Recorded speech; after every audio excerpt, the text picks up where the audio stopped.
Jalin Turner starching everybody, man. I remember when he fought Uros Medic at UFC 266. I was like, bro, Medic is going to put it on him, and Turner got him out of there with the quickness.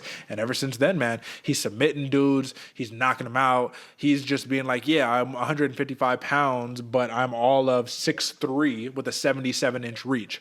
So, AJ, am I a crazy guy for thinking that, I'm going to let the cat out the bag early, Mateusz Gamrot and his fantastic grappling, fantastic wrestling pedigree, I'm talking about an 80cc competitor right here, can overcome a 7-inch reach disadvantage against a dude who hits like a Mack truck in Jalin Turner? Am I crazy? No, you're not crazy at all, Derek. When I saw this matchup on the page, my mind instantly went to Gamrot, man. Yeah, because this dude is the real deal. He is a gamer, man, like we were saying before. And even though it's a short notice fight, you know he's in the gym training, you know he's going to be ready. And the style for this one really does favor him, man. This one is a big one for Mateusz, especially because you get to take out a young gun like Jalin Turner, who has a lot of steam. Now, sure, you just came off the L against Benil Dariush. Yeah, it is what it is. Benny's a dog. It's a good loss. Now you get to go and beat up-and-comer who really has a lot of steam against him. It really puts Gamrot's name back in the mix, man. This is a dangerous fight, I think, for both guys, just because of the length that Turner has, the toolboxes he has, and the quirkiness, because he can pull a lot of things out of nowhere, hit you with some weird stuff, and next thing you know, you're dazed, you're looking around, you have no idea what's going on. I don't know if he's going to do that to Gamrot. Do you see this one? Do you see the striking of Turner causing an issue for Gamrot right here? Or because we've seen Mateusz fight some of the trickiest fighters out there, man. So it's hard to say. What do you think? Yes, absolutely. Jalin Turner can hit you from places you cannot get to him at. And in order to have an effective shot, you have to close distance. You can shoot from outside all day long, but Jalin Turner is going to see it coming, and I do believe he has the capacity to sprawl on those attempts.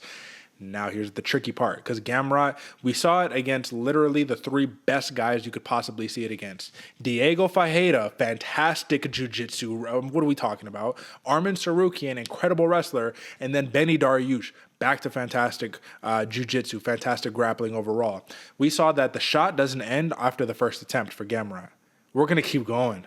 And that's going to be the question. Can Jalin Turner not just stop shot 1, but 2, 3, 4, scramble? You know what I mean? Whatever type of crazy rolls he's going to get into, that's where it gets interesting. We have seen Jalin Turner submit people, though, man. And long limbs in jiu-jitsu, and this is not jiu-jitsu, but in jiu-jitsu, long limbs are a difficult puzzle to solve, right? It's harder. You're longer. It's weird. It's like, why is your arm all the way up there? I can't even grab it. I'm trying to get wrist control. I can't even grab your wrist. It's too far up.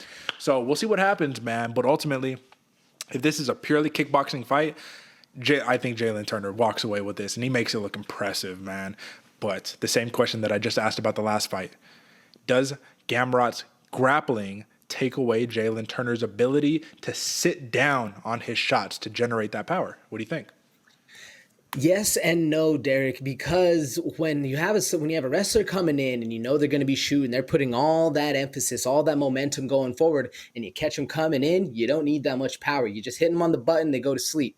Now, that being said, it's hard. That's very difficult to do, especially against someone as skilled as Gamrot. So can Jalin Turner do it? I think he's going to have to get up off his back 4, 5, 6 times. Somewhere in that second, that third round, that's when he's going to see a little bit more luck catching Gamrot as he comes in. Now, again, massive mound to do that on. That's what worries me most right here, because if I see this in any other light, Gamrot takes him to the ground and just controls him there, man. And then we see a lot of chains coming in, puzzles being made, and that's really where this fight is won or lost. I'm hoping the best way to shut down that takedown is to get Gamrot a little dizzy on his feet and not make him able to get the shoot, get to your hips, able to get going on his game plan. And that's where Jalin Turner, strives. We'll see, though, Derek. Sounds like a long shot over here, man. And that being said, that is why he is the underdog. Well, I will say Jalin Turner could take Gamrot down too, because you know what? Shout out to the Count, Mike Bisping. The best takedown in the game is a solid left hook to the dome, man, straight to the chin. So yeah, no, absolutely. I will say this: I'm not a crazy individual, bro. I do recognize that Jalin Turner has a 5-inch height advantage and a 7-inch reach advantage. Like in any other circumstance, you'd be like, hammer Jalin Turner line all day long. But I do think that this is going to be a very, very difficult contest. Now, props. We need to talk about it. Submission prop plus 260 for Gamrot versus the TKO prop of Turner plus 350. Are we living and dying by Gamrot either submits Turner or gets knocked out, and Jalin Turner either knocks out Gamrot or he gets submitted? Are we living and dying by that, or is it a little more complicated? I think it's a little more complicated, and just because Gamrot has multiple ways to win, you can also see that plus 200 decision right there. I think the longer the fight goes, the more this starts to benefit Gamrot. If Jalin Turner can stuff him up real quick, hurt him early, get the fight done, get a knockout, go out on his way, plus 350, glide out all night. But that being said, it's really hard to do against a Gamrot. I do think this one goes a little longer, and then we start to see the mix-up. This is another litmus test that I think not a lot of people are actually considering a litmus test just because Jalin Turner has been proven before. But this one, man, this one's going to see who in about 3, 4, 5 years is going to be the champion around, man, or at least knocking on the door. Yeah, no, that's right. And I like your mindset here because I do truly think that, I mean, listen, man. Jalin Turner got a couple different ways to win. Gamrot got a couple different ways. It's going to be a lot more complicated than just, as simple as that. But all right, man, let's talk about it then. I like Mateusz Gamrot, and I think he gets the job done. I think that his pace is going to be an issue for Turner because that's the thing. The earlier the fight goes, Turner, I think he wins. The later the fight goes, I think Gamrot, man, you saw what he's able to do over the course of 5 rounds against a couple different really fantastic guys. Jalin Turner, all right, brother, you okay? You're getting a little red over there. All right. Cough once. All right, no worries. Got to cough again. Get yourself together, brother. All right, folks, listen. When it comes down to these very contentious type of battles right here, yes, Gamrot is a minus 200 favorite. This is going to be one of those weird situations where even though we're going back and forth and we're having our difficulties on it, I still think hedging this fight might be your best bet right here. If you got a couple dollars to throw down on Jalin Turner, I would throw down a couple dollars, man, because I honestly do not think that this is as simple as Gamrot steamrolls him, especially on short notice, especially against a guy with the tools and the frame of Jalin Turner, who very much does enjoy some of the perks that Jon Jones has in his career. He's just longer and taller than everybody, man. It makes it a little easier. So the final count, man. Give me, or actually what you got, brother. What you got before we get the count.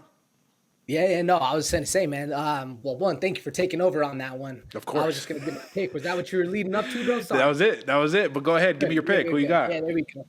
I'm taking Jalin Turner plus 350 with that TKO. I'm actually going round 1, man.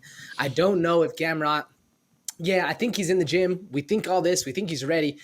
We'll see on that short notice if he chooses to push the pace a little bit. I'm thinking he's going to catch him on coming in on a takedown. Round 1, Jalin Turner TKO. Jiu-jitsu for the win, baby. Give me the submission. Mateusz Gamrot wraps up that long-ass neck of Jalin Turner and chokes him out, or, grabs his long-ass arm and he Kimuras him or something, man. Who's to say? Look at what he did to Jeremy Stephens, man. Jeremy Stephens tried to Kimura him, and he said, no. Give me your shoulder. I'm snatching it off the goddamn bone.